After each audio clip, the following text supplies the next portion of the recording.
दोस्तों, भारत और श्रीलंका के बीच कोलंबो में खेले जा रहे दूसरे टेस्ट के पहले दिन एक ऐसा विवाद देखने को मिला जिसने शानदार क्रिकेट के बीच अचानक पूरे मैदान का माहौल गर्म कर दिया। और अब हर जगह सिर्फ यशस्वी जायसवाल और असिथा फर्नांडो के बीच हुई इस भिड़ंत की चर्चा हो रही है। कहानी शुरू होती है यशस्वी जायसवाल की पारी से, जो 45 रन बनाकर काफी आत्मविश्वास के साथ बल्लेबाजी कर रहे थे और भारत को अच्छी शुरुआत देने की कोशिश कर रहे थे। लेकिन श्रीलंका के तेज गेंदबाज असिथा फर्नांडो ने एक शानदार गेंद पर उन्हें बोल्ड करके उनकी पारी का अंत कर दिया। विकेट मिलते ही फर्नांडो ने आक्रामक अंदाज में जश्न मनाया और दूसरी तरफ जायसवाल निराश होकर पवेलियन की तरफ जाने लगे।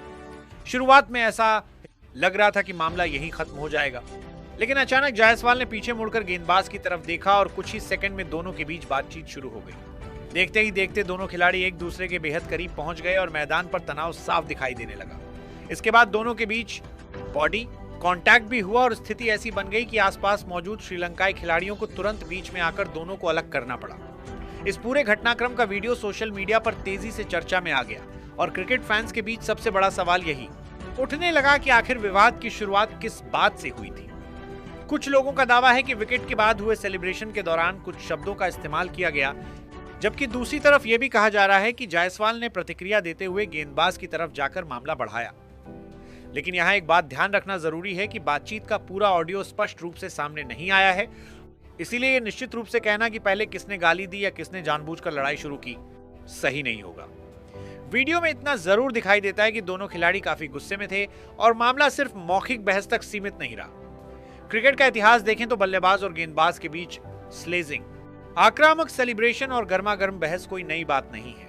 टेस्ट क्रिकेट में तो खिलाड़ियों के बीच मानसिक दबाव बनाने की कोशिश अक्सर देखने को मिलती है, लेकिन जब कोई विवाद शारीरिक संपर्क तक पहुंच जाता है तो वह सामान्य प्रतिस्पर्धा से अलग मामला बन जाता है।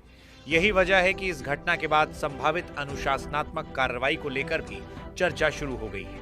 हालांकि आधिकारिक फैसला आने से पहले किसी खिलाड़ी पर बैन या सजा तय मानना सही नहीं होगा। इस पूरे मामले में एक और दिलचस्प पहलू यह है कि यशस्वी जायसवाल जिस समय आउट हुए उस वक्त वह भारत के लिए महत्वपूर्ण पारी खेल रहे थे और उनके 45 रन टीम को शुरुआती दबाव से बाहर निकालने में मदद कर रहे थे। फर्नांडो का विकेट इसलिए श्रीलंका के लिए बेहद महत्वपूर्ण था क्योंकि उन्होंने भारत के सेट बल्लेबाज को वापस भेज दिया था। लेकिन विकेट लेने के बाद हुआ यह विवाद अब उस विकेट से भी ज्यादा चर्चा में आ गया है।